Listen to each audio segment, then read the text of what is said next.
My name is Matthew Luger. I'm the bridge management engineer for the DOT right here in town. And if I had to choose, I'd say my preference is really Hall B.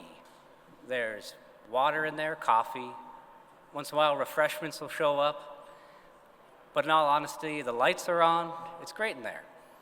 But really, it's about the exhibitors. So please take some time, visit with the exhibitors if you haven't yet, and network if you can. We have an extraordinary presentation coming up that will showcase a key project to move North Dakota forward. Our two incredible presenters have firsthand experience that will demonstrate the massive scale and ongoing coordination necessary to advance the Fargo-Moorhead Area Diversion Project. Adam Ruud is a consulting engineer with Houston Moore Engineering Group. For the diversion project, he leads many of the transportation components and coordinates other work-in-kind designs for the Metro Flood Diversion Authority and the U.S. Army Corps of Engineers, including design of the southern embankment crossings, regional mobility improvements, and review of the public-private partnership designs. Kris Bakkegard has 25 years of experience with Cattermas, Lee & Jackson as a civil engineer, division leader, and engineer group manager. In the latter role, he managed a production group with 7 departments comprised of upwards of 200 staff members. Kris is the first Metro Flood Diversion Authority director as of July 2020. He is also a military veteran, having served 8 years as a combat engineer in the North Dakota Army National Guard. Please welcome Adam Ruud and Kris Bakkegard.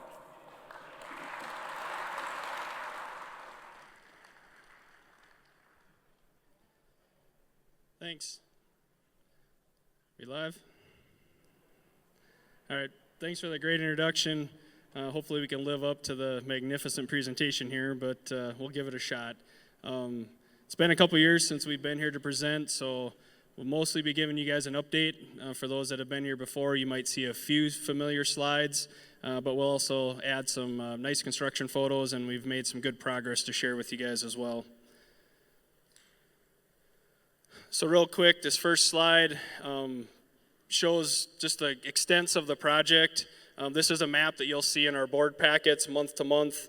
There is a color coding. It might be hard to see on the screen, but all the areas that are in tan on the map are areas that are under construction today. The areas that are in the lighter blue color and the purple colors are areas that are still waiting to start construction. And then so that's for the channel, and then on the core southern embankment, the areas in blue are under construction, and the areas in gray are pieces that are yet to start. So real quick, the 30-mile diversion channel. Again, this will be a repeat slide for most of you, but we've got three big structures. We have the outlet, which I'll have some pictures of completed this fall, and then the Maple River Aqueduct and the Cheyenne River Aqueduct. We have a bunch of 14 different drain inlets that allow water into the channel on the westerly side, and then we have several transportation features crossing the channel as well. Adam will cover most of the stuff on the core part, but just to kind of blow up, this is the section of the project that's being constructed by the U.S. Army Corps of Engineers. It's a 20 to 22 mile earthen embankment. It's got the 3 big control structures, and like I said, Adam will share a lot more information about the progress on the core part here in a few minutes. So first off, just as a reminder, our project is being built, at least the channel program is being built under a public-private partnership, or a P3. This was a collaboration between the U.S. Army Corps of Engineers and the Diversion Authority. It was the first of its kind for the Army Corps of Engineers to do a public-private partnership. But just kind of a real quick overview of the structure. Again, the Diversion Authority has a project partnership agreement with the Corps of Engineers that lays out the groundwork for how we would split up the project. So in essence, the Corps of Engineers is building the southern embankment using all federal dollars on that part of the project. The Metro Flood Diversion Authority is constructing the diversion channel and all the features under the P3. So we've let one large contract to which is a little shy of $1 billion to construct that entire piece of the project. So a little bit about the P3 structure itself. The Diversion Authority contracted with what a conglomeration called the Red River Valley Alliance. We signed that contract a few years ago. They have then subcontracted to ASN constructors. So for those from the Fargo area, you'll see a lot of ASN constructor trucks driving around. They're the design construction joint venture for the project, and they're the ones that are responsible for designing and constructing the project. So a little bit background on why we decided to do a public-private partnership. A couple of the things that are beneficial to the Diversion Authority and to the region and the state. We have a very large project. We can bid it under one large contract. I think that's one of the biggest advantages.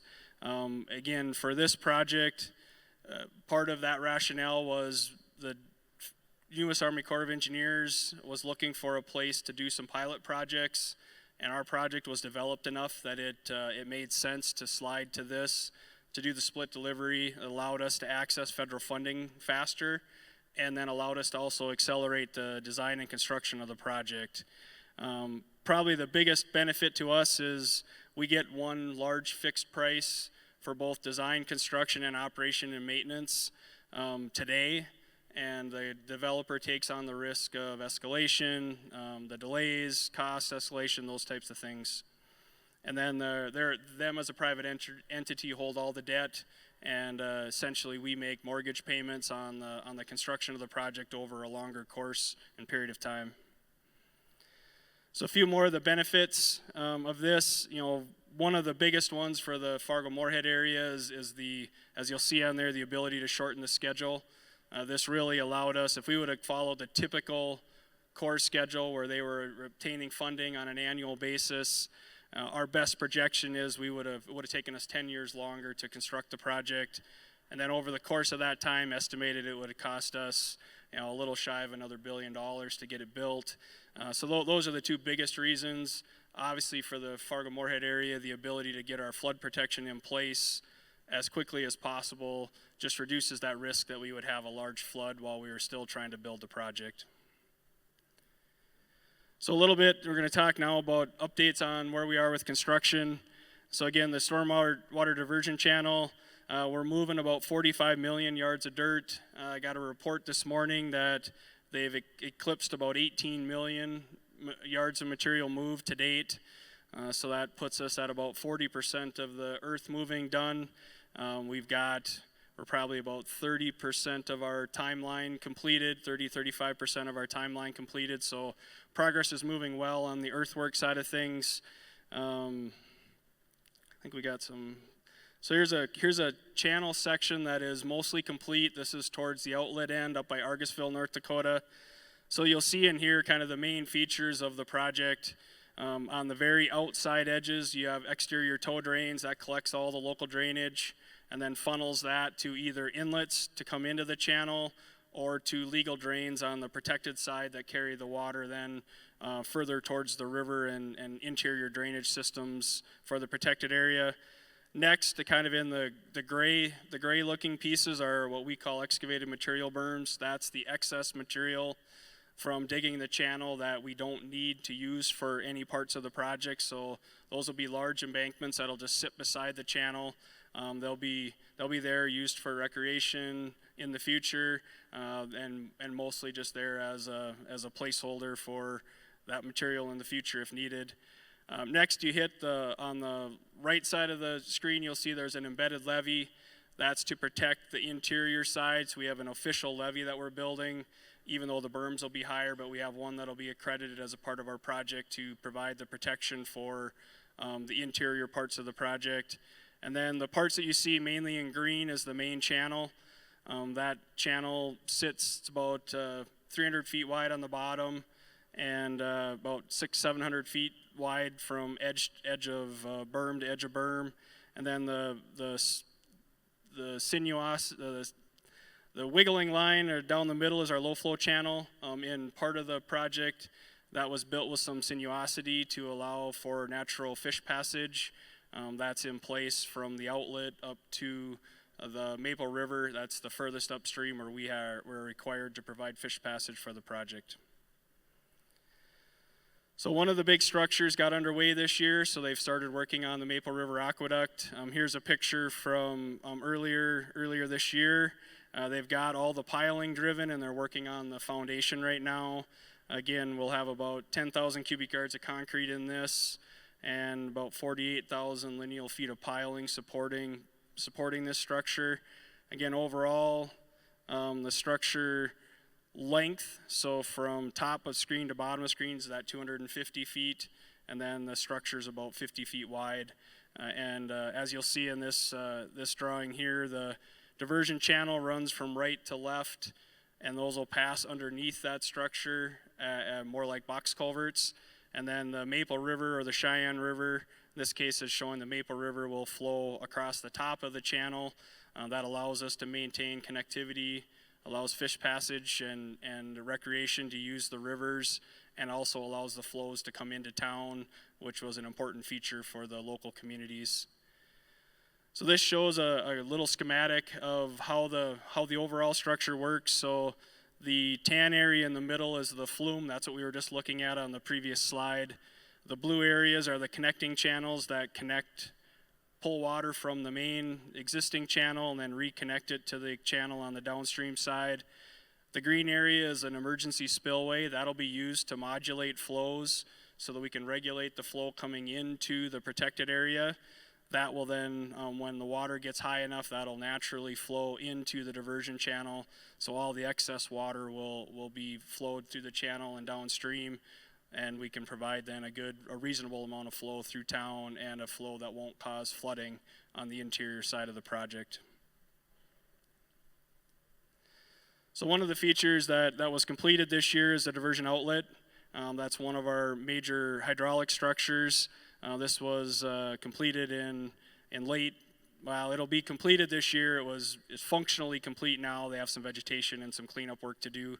But there's about 30,000 cubic yards or 30,000 tons of rock and about 600 boulders placed in rock arch rapids. So as that water is connecting to our channel, it will allow fish passage to come out of the Red River channel and up into the Rush River and into the Maple River systems as well, as far as providing fish connectivity.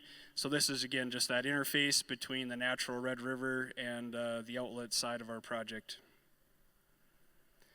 So a little bit on bridges. They've made a lot of progress on bridges this year. This is probably one of the more complicated sites. This is I-29 north of Fargo. So from left to right, you'll see on the left side, those are the bypass lanes for Interstate 29. Those are open and have been functional since late summer, early fall last year. Then you'll see the interstate bridges are starting to be constructed. I think there's maybe a little bit of piling in by now, but this picture just shows the preloads. Next, you have the railroad line. Right now, they're working on the railroad shoe fly. I'll show a picture of that in a minute. And then the next, you have County Road 81. And then next to that, you'll see the embankment for the railroad shoe fly. And then next to that is a bypass for the county road. So by this spring and summer, all the bypasses will be in, and then all of that area will be constructed. There'll be a series of bridges, 4 different bridges put in there. This over the course of this next year and a half, and then we'll deconstruct the bypasses and put traffic back on original alignments over the channel.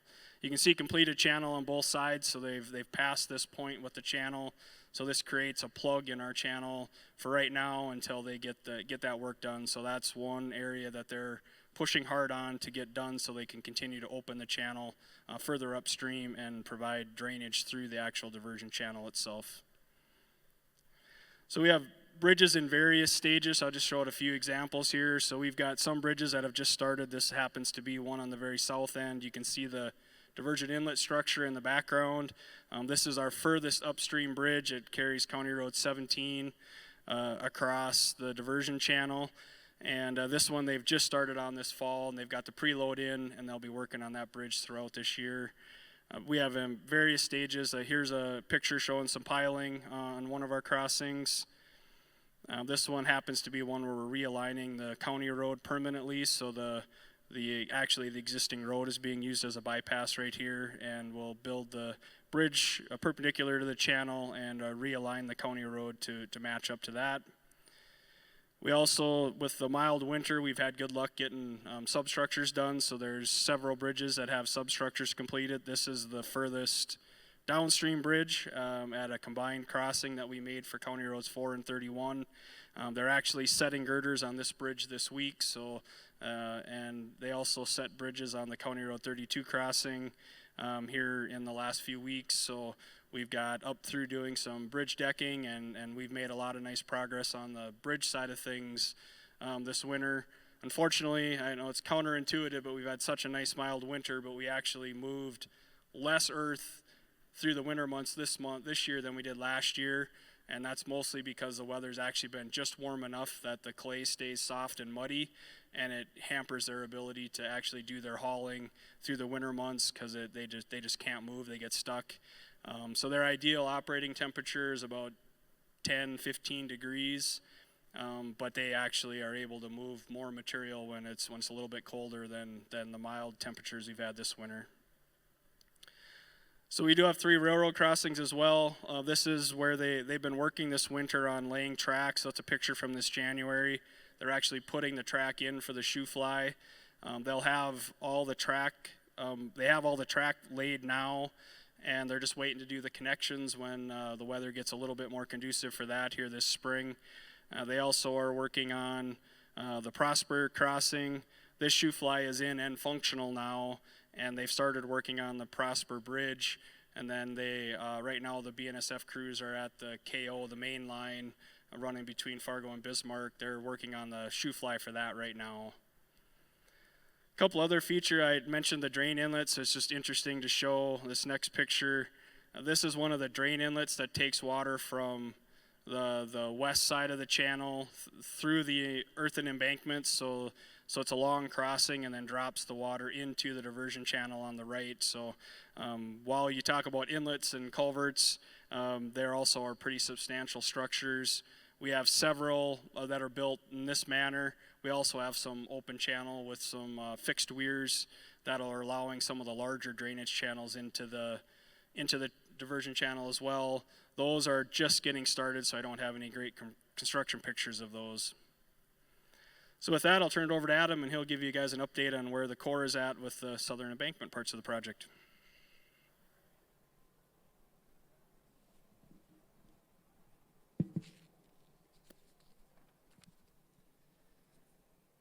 Thanks, Kris. So the southern embankment and associated infrastructure is made up of several different dam segments, drainage ditches, roadway improvements, and gated hydraulic structures. The design and construction of these various components are being led by the United States Army Corps of Engineers. The dam is approximately 20 miles long and begins at high ground southwest of Horace and ties into high ground southeast of Comstock, Minnesota. Typically, the dam will be constructed with a 15-foot top width with 4-to-1 side slopes and a gravel surfaced access road on the top of the embankment in order to provide access during maintenance. The embankment height varies throughout the reach, but it can generally be up to 20 feet tall. And then on the wet side of the dam embankment, there will also be what's called the borrow ditch constructed. This ditch is going to serve a couple of different purposes. It's to gain the material needed to complete the construction of the embankment, but also provide the local drainage needed within the storage area formed by the southern embankment. On the dry side of the embankment, there will be an additional ditch constructed known as the drainage ditch. This is a much smaller feature, 5-to-1 side slopes, generally a 10-foot bottom width, and that's generally just for the local drainage. Overall, the southern embankment is going to get constructed in 7 separate contracts. These are noted as reaches. They're shown as the various colors here on the map, starting with reach SE1A in the southwest portion, going to reach SE5 in Minnesota on the east side. Each reach of the dam generally impacts different roadways, so this will be limiting to the mobility and access within the region.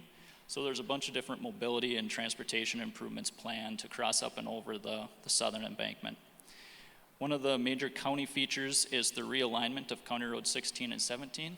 This feature will tie into the bridge that Kris mentioned a little bit earlier. The existing four-way stop is going to actually get replaced with a three-legged roundabout that's been sized to accommodate agricultural equipment.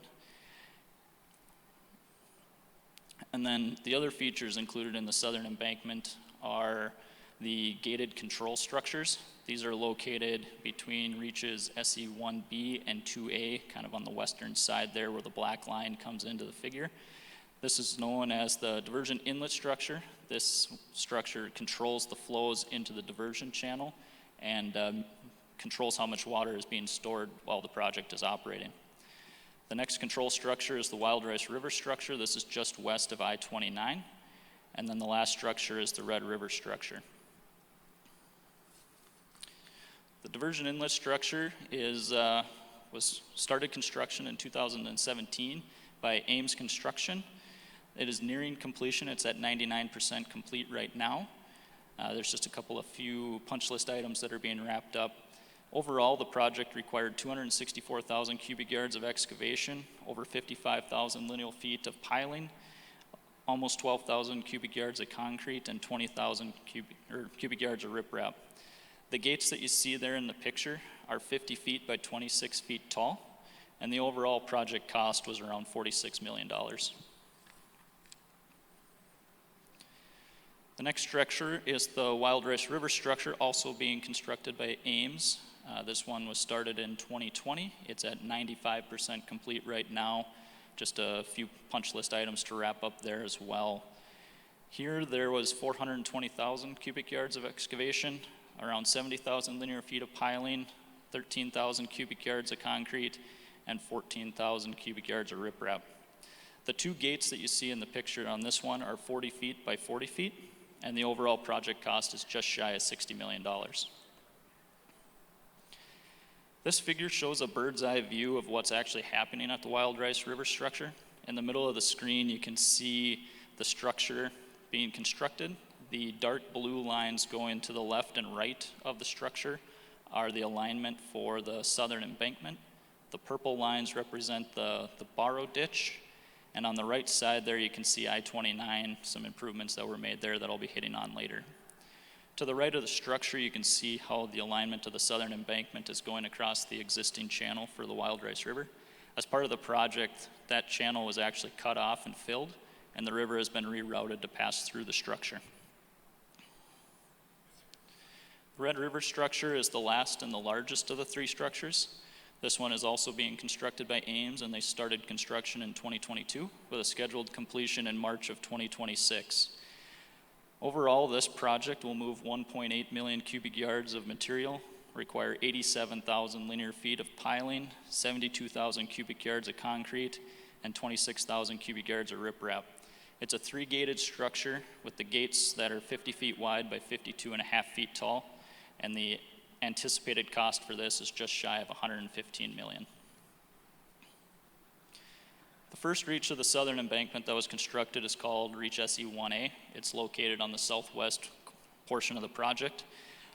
A big part of this project utilized existing roadways in order to reduce project costs and impacts to the landowners through right-of-way. This section also serves as an overflow section to improve the project resiliency. It was constructed by Tunheim Construction with a start date in 2021 with November of 2022 completion. The reach was 3 miles long and had 142,000 cubic yards of excavation with a cost of around $2 million.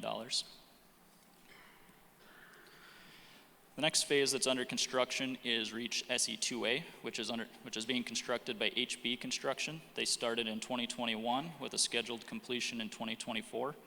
They're at about 70% complete, so a little bit ahead of schedule. This reach is 1.8 miles long with a 22-foot high embankment and requires 693 cubic yards of material. On all the southern embankment reaches, there will also be TRM, turf reinforcement mat, placed on the wet side of the embankment in order to protect those inslopes from wave action during operation. The cost of this project is around $6 million.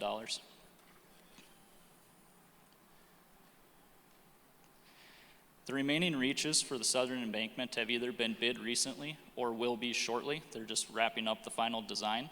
Reaches SE1B and 2B, which are immediately adjacent to the wild rice structure, as well as the diversion inlet structure. Those two were bid in the last month and should be going to construction here in 2024. Reaches SE 3, 4, and 5 are just wrapping up design and will be bid shortly, with construction extending from 2024 through the end of 2026. One of the major transportation components associated with the southern embankment was the I-29 grade raise. This involved raising 4.2 miles of the interstate in order to maintain access during floods, as well as to create a crossing of the southern embankment.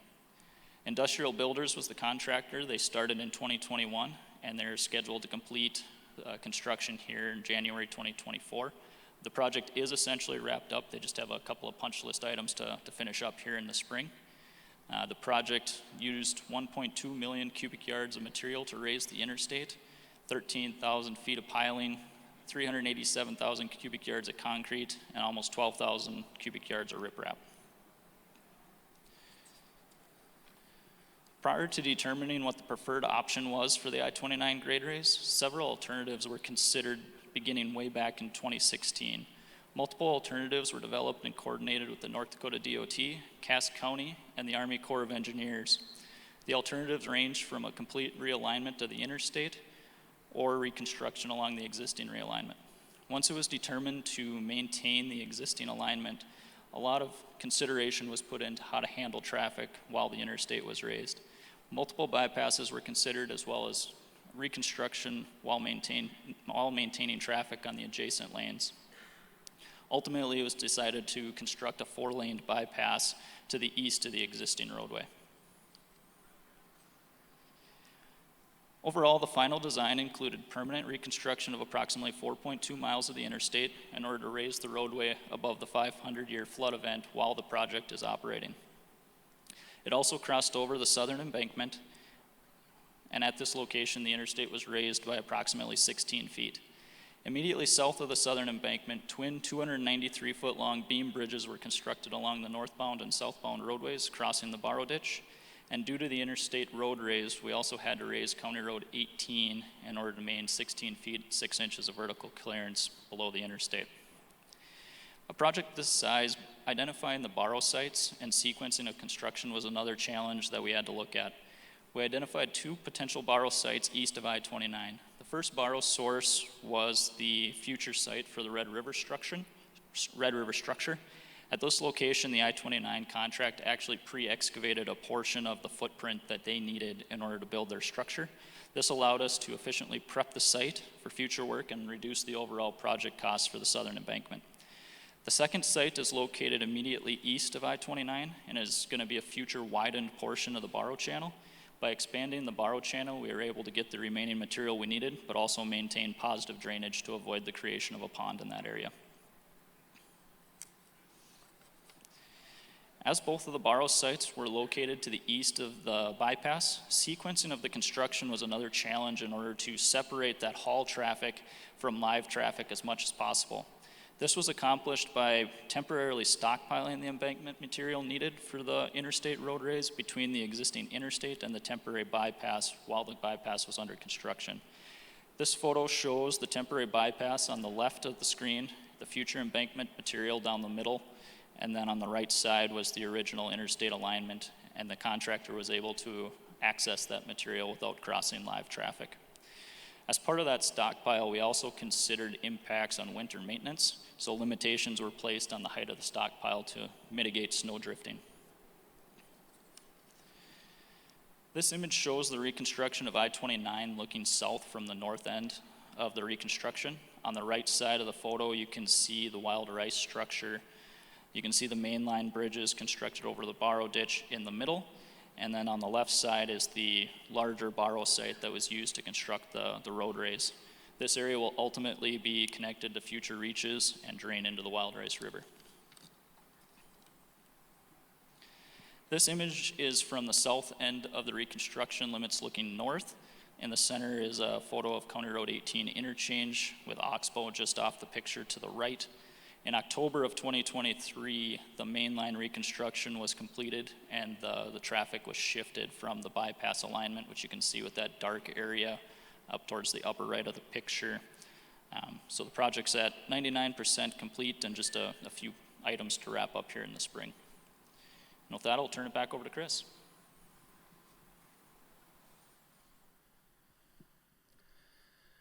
Thanks, Adam. We're going to take just a few minutes and talk about couple of the other components of our project. Obviously, the core portion and the channel portion are the two major construction elements.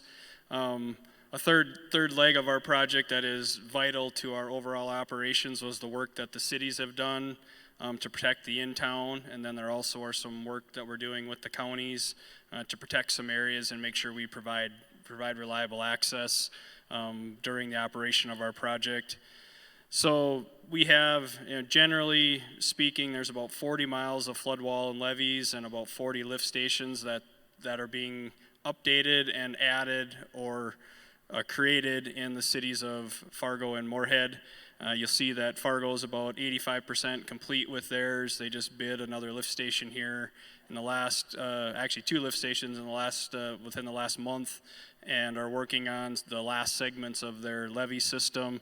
So making great progress. So I was chatting with somebody before the presentation today, and we feel so much better knowing that we've got most of our in-town protection put in place, so we can certainly more easily fight some moderate flooding with the work that's been done by both of the cities to date, and looking forward in the next couple of years to getting that work wrapped up as well. Moorhead's in a similar position. They've got about 80% of their work done. They just bid segment, one of the last segments of their levee system, along with the lift station here just this last couple of weeks. And again, our Clay County and Cass County work isn't as far along. Those are mostly road raise projects, so we're working those in a little bit later in our program, so we just haven't started on that work yet. Not quite as extensive as the work that the cities are doing, but again, vital to the overall operations of our project. And then one other feature that comes with a large project is mitigation. Most of you guys are familiar with the typical mitigations we do. We've had to do all of that and some additional mitigation on our project. So I just wanted to highlight a couple of the mitigation projects that we have completed. There's several others that are underway and being worked on. But we did do a large wetland mitigation project in Oxbow, so the old parts of the city of Oxbow that had to move to create the flood project. We reestablished an oxbow that was there and created wetlands there, and did some reforestation of the river corridor as well. This created about 10 acres of wetland credits for us to use in relation to some of the impacts that we had with the Southern Embankment project. The Corps of Engineers, slip in here quick, the Drayton Dam was another mitigation feature. The Drayton Dam is north of Grand Forks a little ways, so it's a long ways from Fargo, but it was the last remaining low-head dam on the main stem of the Red River. So that was a requirement of our permitting, was to replace that structure. So the Corps of Engineers completed putting on a rock arch rapids this fall. They've got a little tree planting and some vegetation work to do this spring. But that project now creates a continuous flow of the Red River from the outlet of the dams south of Fargo here all the way to Lake Winnipeg. So the resource agencies were very excited about this. I think this is a very nice positive feature of our project, being able to provide some of the federal funding needed to do these types of mitigation projects and to enhance the fishery piece of the North Dakota and Minnesota all along the Red River. And last, Drain 27, the Corps also built a large wetland complex it's in the staging area. It's just upstream of the Reaches SE2B that Adam talked about. That created about 320 acres of wetland. That and the Oxbow will mitigate all the wetlands that we have for the Southern Embankment part of the project.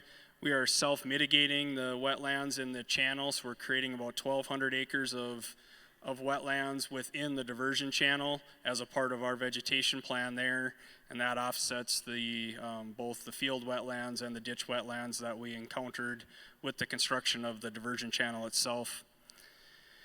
And now if the video works all right, we do a monthly drone update that we present to our board, so you can find those all online. So if you guys are interested in tracking the progress of our project, it's a couple minutes, 2-3 minutes usually, just gives a highlight of the areas of the project that are under construction at any given time, and just gives you a quick overview, lets you see a little bit of things in live motion instead of just the still pictures.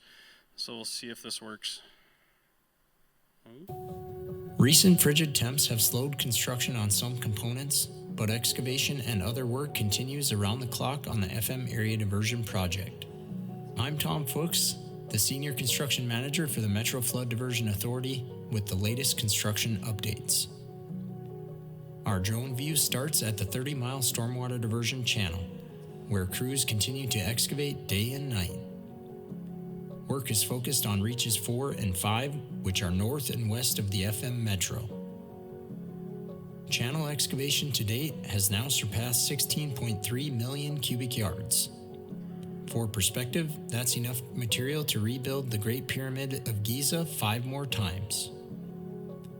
While main channel excavation continues farther upstream, when the time is right, crews will fall back and excavate portions that have been left in place for logistical reasons.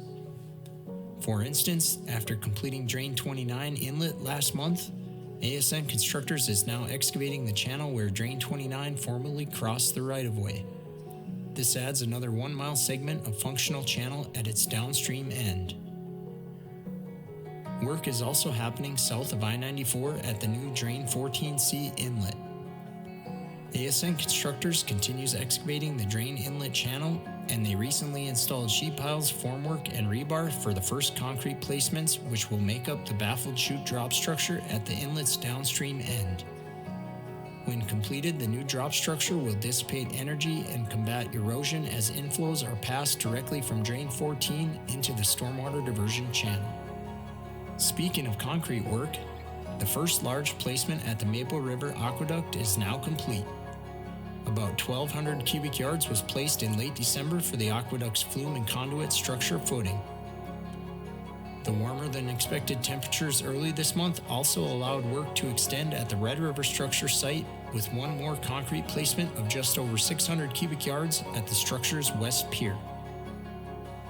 Work is also taking place at several channel crossings. This includes installing shoe-fly track at BNSF Hillsboro and building bridge substructure elements, including abutments and piers at the County Road 4 and 31 combined crossing.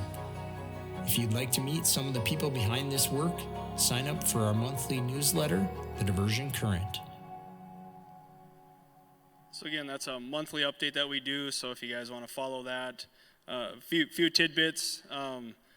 We've got about 36 months until we hit our spring 27 flood protection date. I know that seems like a long time away, but we're quickly closing in on needing to have a lot of work completed. So there will be a large amount of work happening in the Fargo-Moorhead area in this summer in particular, and next summer. We anticipate we'll have most of the bridges constructed this year. The Corps of Engineers, as Adam said, will have all but 2 of their southern embankment segments under construction this year.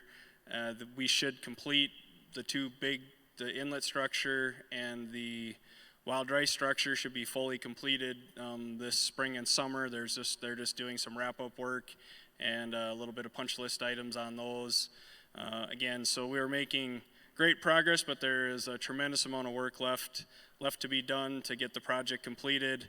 Again, just a few other, we are working now on getting into the O&M phase of our project, so we've now adopted one of the southern embankment segments. Once the core is done, those come back to the Diversion Authority for operations and maintenance. So we are working with all of our member entities and working on our O&M policies. Again, seems like a long ways away, but we are starting into that a little bit now. We have been meeting with the channel constructors as well. They're working on setting up their O&M systems as well, as they'll have to step into that mode as they get pieces of the channel completed. So we've got a lot of moving parts with the project that are happening all in unison. Again, we anticipate having our design work done this summer and into the fall on all the components of the project, so then we'll be heavy into construction and moving into operations and maintenance. We've also, I know a lot of local folks in Fargo ask this question a lot, but we also are starting to work on coordination with FEMA on the floodplain remapping work, so we have a meeting with them next week to kick off some of their efforts on doing some of the reviews of our project, which is, from what I've heard of the Clomar, it was the largest Clomer that FEMA had ever worked on, so I'm assuming that when we get to the Lomer phase, it'll also be the largest Lomer that they've ever completed in floodplain remapping project for a large flood project. So we're working ahead on as many of those things as we can, again, to keep the project on track and to hopefully line everything up to provide reliable flood protection here by the time we get to the spring of 27, and hopefully having our floodplain remapping done as quickly after that as we possibly can. So with that, I don't know if we might have time for a couple questions if there are some. Otherwise, thanks for having us here today. We appreciate the chance to give you guys an overview of the project. Again, there's a lot of information on our website, so feel free to look up there. You can always reach out to me as well, and I can provide updates on where we are with projects as well. So I don't know if I can see well enough to know if there's questions, but.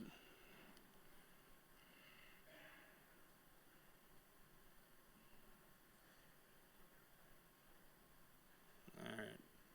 Not seeing any. Well, thanks much, everybody. Appreciate the chance to be here today.